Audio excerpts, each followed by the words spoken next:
2023 से ही मणिपुर काफी ज्यादा खबरों में रहा है और 3 साल में सिचुएशन अभी भी बहुत ज्यादा बेहतर नहीं हुई है। जब भी मणिपुर की बात होती है तो कुकीज, नागाज और मेतीज का जिक्र हमेशा होता है और आज भी ऐसे ही कुछ चर्चा हम करेंगे जिसमें हम ज्यादा बेहतर तरीके से जानने की कोशिश करेंगे about a tribe called cookies. Cookies के बारे में आपने बहुत बार कुछ कुछ चीजें सुनी होंगी। आज अभी रिसेंटली ये आर्टिकल भी देखने को मिला है जहां पर मणिपुर के जो नागा बॉडीज हैं वो नागा बॉडीज प्रधानमंत्री जी को रिक्वेस्ट कर रही हैं कि आप कुकी ग्रुप्स को संभालिए, कुकी ग्रुप्स अनकंट्रोलेबल हो रहे हैं और क्रॉस बॉर्डर मिलिटेंसी राइज पे है क्योंकि कुकी ग्रुप्स ज्यादा एक्टिविटी कर रहे हैं। तो हम इस वीडियो में क्या समझेंगे, we will try to understand Kuki militancy, कि यहां पर इनकी मिलिटेंसी चलती ही क्यों है, उसका कारण क्या है, उसका बैकग्राउंड क्या है। We will try and understand who are Kukis, उसके बाद समझेंगे सारी उनकी बैकग्राउंड। बहुत इंपॉर्टेंट डिस्कशन है, हम इनकी एवोल्यूशन से लेकर करंट सिनेरियो तक की सारी चर्चा करेंगे, तो वीडियो को एंड तक आप जरूर देखना। अगर बात करें जिस स्टेट का जिक्र यहां पर हुआ है मणिपुर का, तो आपको मणिपुर की पूरी लोकेशन भी क्लियरली पता होनी चाहिए। दिस इज मणिपुर एंड आपको यहां पर मालूम है कि this is the entire international boundary of Manipur, जिसके साथ लगता है म्यांमार के साथ। इसके नीचे मिजोरम, ऊपर नागालैंड और इस तरफ असम देखने को मिलता है। मणिपुर एक बहुत बढ़िया लोकेशन है जिसके थ्रू म्यांमार और थाईलैंड से कनेक्शन बैठ सकता है इंडिया का, एंड मणिपुर स्ट्रेटेजिकली लोकेटेड है। तो मणिपुर की बात हमेशा बड़े इंपॉर्टेंट तरीके से देखी जाती है इंडिया के अंदर। अब ये आर्टिकल कह क्या रहा है, let us first try and understand the article itself. Article बात करता है बेसिकली नागा बॉडीज के बारे में। अब हुआ क्या है, थोड़ी सी बैकग्राउंड आपको पता होनी चाहिए ताकि आप ये आर्टिकल बेहतर समझ सको। 7 मई को, 7th of May को एक अटैक कैरी आउट किया गया बाय XYZ अननोन लोगों की तरफ से। उस टाइम तक नहीं पता था अटैक किसने किया, लेटेस्ट स्टेजेस पे उसके बारे में खुलासा हुआ, अभी बात करेंगे आगे चलकर। अटैक हुआ किसके ऊपर, नागा विलेजेस के ऊपर। नागा विलेजेस के ऊपर जब ये अटैक हुआ तो लोग मारे गए, और खास बात यह है कि जो लोग मारे गए, माना जाता है उन्होंने बताया कि हमारे ऊपर जो अटैक हुआ है वो एक कोई बेसिक अटैक नहीं था। उस अटैक के अंदर ड्रोन्स भी यूज हुए थे, उस अटैक के अंदर रॉकेट लॉन्चर्स भी यूज हुए थे। अगर रॉकेट लॉन्चर्स और ड्रोन्स यूज हुए थे, इसका मतलब जाहिर है कि ये कोई चलता फिरता अटैक नहीं था। It was a very well planned, very well coordinated attack. अब ये जो अटैक हुआ था स्पेसिफिकली नागा विलेजेस को टारगेट कर रहा था। तो नागा विलेजेस को टारगेट करता हुआ ये अटैक, नागा लोग क्या मानते हैं और अब एविडेंस भी सजेस्ट करता है कि ये किसने करवाया होगा। हो सकता है ये कुकी ग्रुप्स ने करवाया हो या कुकी बैक्ड मिलिटेंट ग्रुप्स ने करवाया हो, और ये बात का अब खुलासा भी क्लियरली हो चुका है कि वाकई में ही कुछ कुकी ग्रुप्स इसके पीछे थे। अब कुकी ग्रुप्स को लेकर सवाल उठता है, नागा ग्रुप्स को लेकर सवाल उठता है। आप ये बात जानते होंगे कि जो नागाज हैं, नागाज ज्यादातर आपको नागालैंड स्टेट के अंदर दिखते हैं, बट नागालैंड स्टेट तक सीमित नहीं है। अगर आप नागाज को देखेंगे तो नागालैंड ये आपको दिख रहा है बिल्कुल मणिपुर के ऊपर। नागालैंड के जो नागाज हैं, ये कुछ नागाज मणिपुर के अंदर भी रहते हैं। अब प्रॉब्लम क्या है, प्रॉब्लम नागाज की हमेशा से ये डिमांड रही है कि जितने भी नागाज हैं उन सब के लिए एक टेरिटरी डिफाइन होनी चाहिए, जिस टेरिटरी का नाम रखना चाहिए नागालिम, जो कि एक सॉवरन लैंड हो नागाज की, जिसमें नागाज अपने कल्चर को प्रिजर्व भी कर सकें, अपने कल्चर के हिसाब से डिसीजंस भी बना सकें और अपनी लाइफ अपनी टर्म्स पे जी सकें। Totally sovereign world, sovereign culture system को एंजॉय कर सके। नागालिम की जब बात होती है, नागालिम के अंदर जो डिमांड रखी जाती है नागास के द्वारा, उस डिमांड में कुछ टेरिटरी असम की मांगी जाती है, कुछ टेरिटरी अरुणाचल प्रदेश की मांगी जाती है, कुछ टेरिटरी म्यांमार की भी मांगी जाती है और कुछ टेरिटरी मणिपुर की भी मांगी जाती है। This is a little bit of background regarding Nagas. Nagas के कुछ important non state actor groups हैं, जैसे कि NSCN-IM करके ग्रुप है, आईसैक मोहिवा ग्रुप, जैसे कि एक ग्रुप है NSCN के खपलांग। हमारी ऑलरेडी सरकार की बातचीत इन दोनों में से एक ग्रुप के साथ चल रही है। हमने 2015 में फ्रेमवर्क एग्रीमेंट NSCN आईसैक मोहिवा के साथ साइन कर लिया था। अभी हालांकि उसमें थोड़ी सी टर्बुलेंस चल रही है, बट एटलीस्ट हमारी कुछ बातचीत आईसैक मोहिवा फैक्शन के साथ चल रही है। रादर हमारी कोई भी बात अभी तक खपलांग फैक्शन के साथ नहीं चल रही। This is a bit about Nagaland, a bit about Nagalim and a bit about Nagas, जितनी हमें इस वीडियो में समझने की जरूरत है। अब इसके अलावा बात करनी जरूरी है कुकीज के बारे में। कुकी लोग कौन है, हु आर कुकीज, कुकीज के बारे में चर्चा करना इंपॉर्टेंट है। Let us first try and understand who Kukis are. Kukis basically, अगर आप कुकीज की बात करें तो एक्चुअली में माना जाता है कि ये इंडिया से ओरिजिन इनका नहीं ट्रेस किया जा सकता। ये तिब्बत से या तिब्बतो बर्मन एरिया से माइग्रेट होकर इंडिया की तरफ चले। शायद हंटर गैदरर्स थे, शायद कुछ कलेक्ट करते थे, पेस्टोरल कम्युनिटी थी, किस भी तरीके से इंडिया की तरफ मूवमेंट इन्होंने शुरू करी और लेटर ऑन स्टेजेस में इंडिया के ही कुछ एरियाज के अंदर आकर सेटल डाउन होना शुरू कर दिया।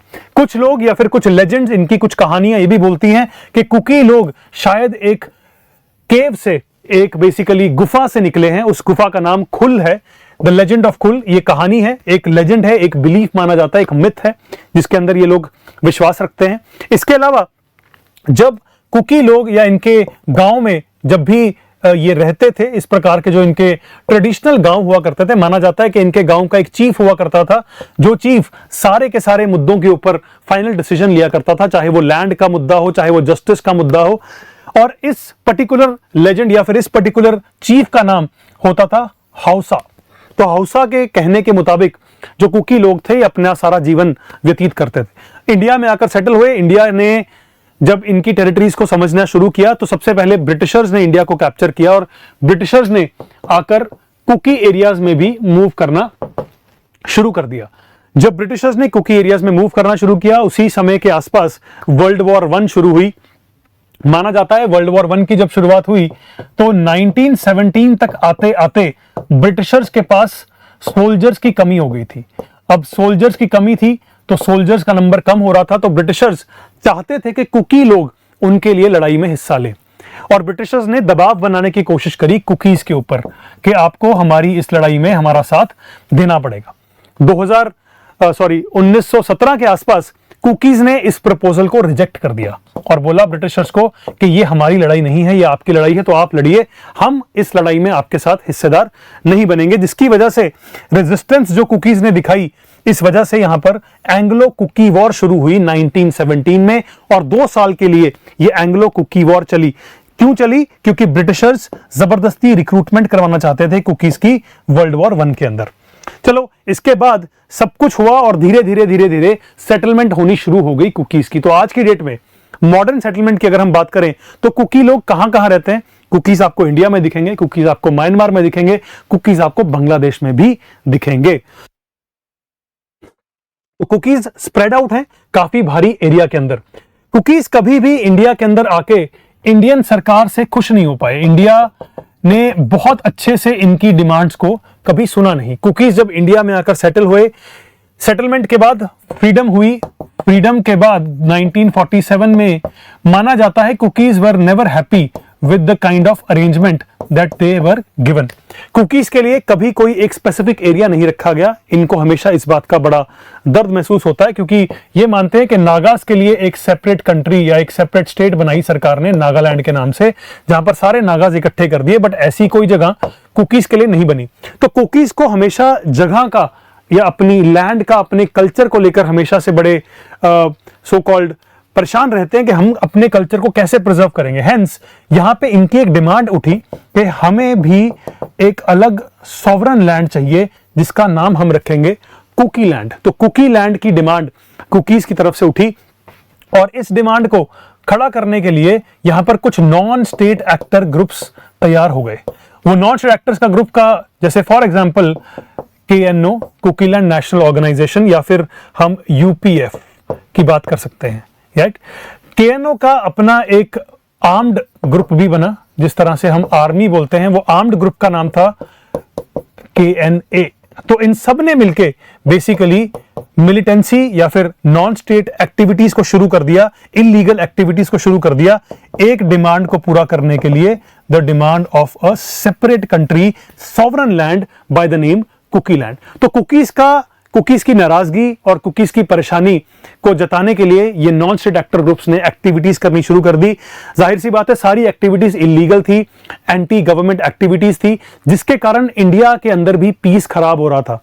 सो गवर्नमेंट ने इनको समझाया और समझाने के बाद इनको बोला कि हमारे साथ पीस एग्रीमेंट साइन कर लो, पीस एग्रीमेंट साइन करके ही आप लोगों का फायदा है। अगर आप पीस चाहते हैं वही हो सकता है, अगर आप अलग से कंट्री चाहते हैं वो हम कभी भी आपको अलाउ नहीं करेंगे।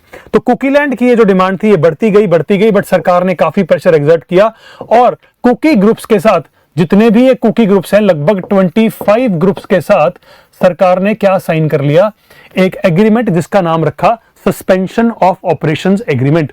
ये एसएस या एसओओ एग्रीमेंट एक टेम्पररी अरेंजमेंट है, this is not a permanent arrangement. तो ये टेम्पररी अरेंजमेंट बेसिकली क्या करता है, ये सारे ग्रुप्स के बारे में और सारे ग्रुप्स को इकट्ठा करके उनके साथ एक एग्रीमेंट है कि आप पीसफुल रहेंगे, आप किसी तरह का कोई मिस एडवेंचर नहीं करेंगे, आप किसी तरह की आर्म्स के अंदर ट्रेड नहीं करेंगे, आप किसी इलीगल एक्टिविटी को सपोर्ट नहीं करेंगे।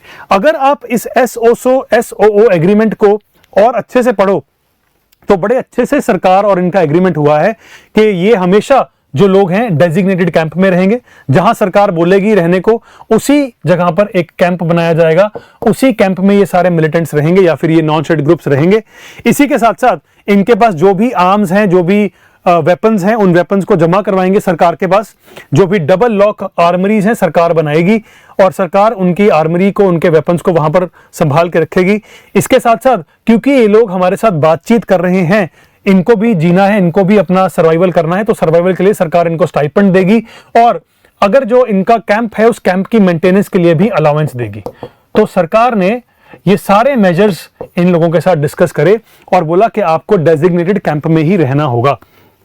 बट हुआ क्या, 2023 में आकर सरकार ने नोटिस किया कि इनका जो केएनए है और इनका जो ZR है या फिर ज़ोमी रेवोल्यूशनरी आर्मी है, इनकी एक्टिविटीज थोड़ी सी एंटी नेशनल चल रही थी, इलीगल सपोर्ट सिस्टम्स के अंदर ये पकड़े जा रहे थे। तो सरकार ने बोला हम सबके साथ ये सिस्टम लगा के रखेंगे, बट हमने केएनए के साथ, हमने इनके साथ अपनी एग्रीमेंट को क्या कर लिया, विड्रॉ कर लिया। सो एसओओ से केएनए और ज़ोमी रेवोल्यूशनरी आर्मी के साथ हमने एसओओ अपना विड्रॉ कर लिया और इसी के बाद यहां पर एक रकस क्रिएट हो गया। 2023 में मेती कुकी वायलेंस देखा गया।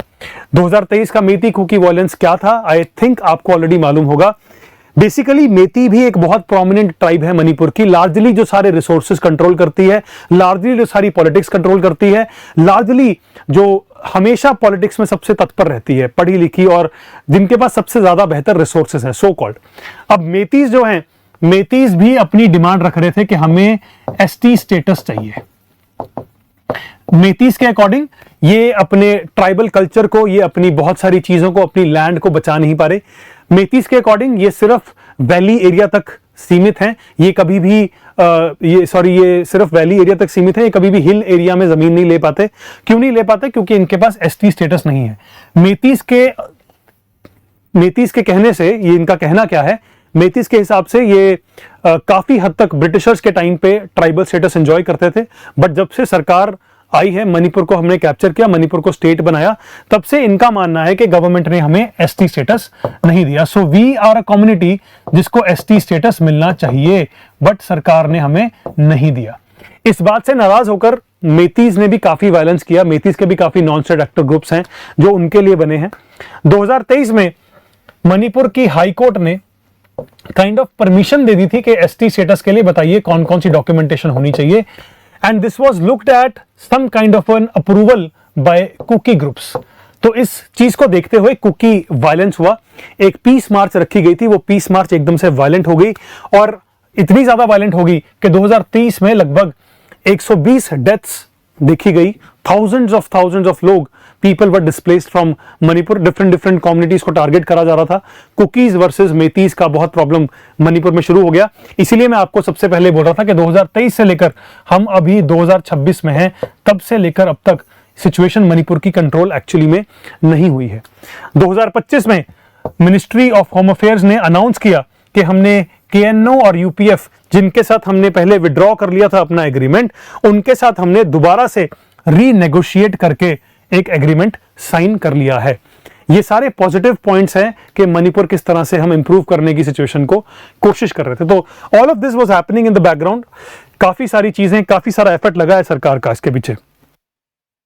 और उसके बाद हमें यह समझना बड़ा जरूरी है कि नागाज और कुकीज का क्या हिस्ट्री है, इनका क्या हिस्टोरिकल अंडरस्टैंडिंग है।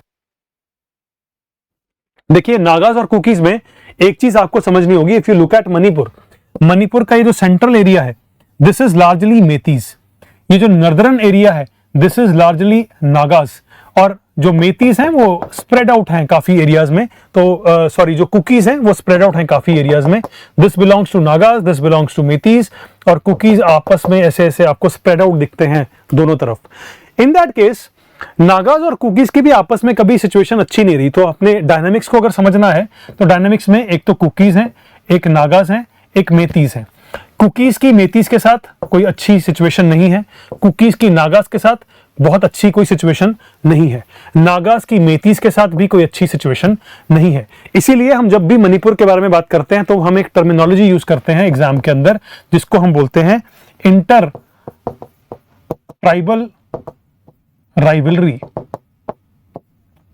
तो मणिपुर की अगर बात करें तो यहां पर सबसे बड़ा मुद्दा दिखता है इंटर ट्राइबल राइवलरी का, आपस में ही कुछ इश्यूज हैं। अब इश्यूज क्या हैं? अगर मैं नागाज और कुकीज की बात करूं तो नागाज और कुकीज के मुद्दे क्या हैं? नागाज और कुकीज के मुद्दे हैं कि अगर ये नागालैंड है और ये मणिपुर है बट यहां रहते नागाज हैं, तो नागाज का मानना क्या है कि ये एरिया नागालैंड के अंदर इंक्लूड करो, या फिर जो हमारा नागालिम की डिमांड थी उस नागालिम में हमें ये एरिया चाहिए, राइट। इसी एरिया में मैंने बताया आपको काफी कुकीज भी रहते हैं, तो कुकीज बोलते हैं कि अगर इनका नागालिम बनेगा, अगर सरकार इनके साथ बातचीत करेगी, नागालिम को लेकर कुछ भी पॉजिटिव अगर होता है, तो कुकीज इस एरिया में अब रह रहे हैं, बहुत जनरेशन हो चुकी हैं, तो कुकीज को प्रोटेक्शन कैसे मिलेगी?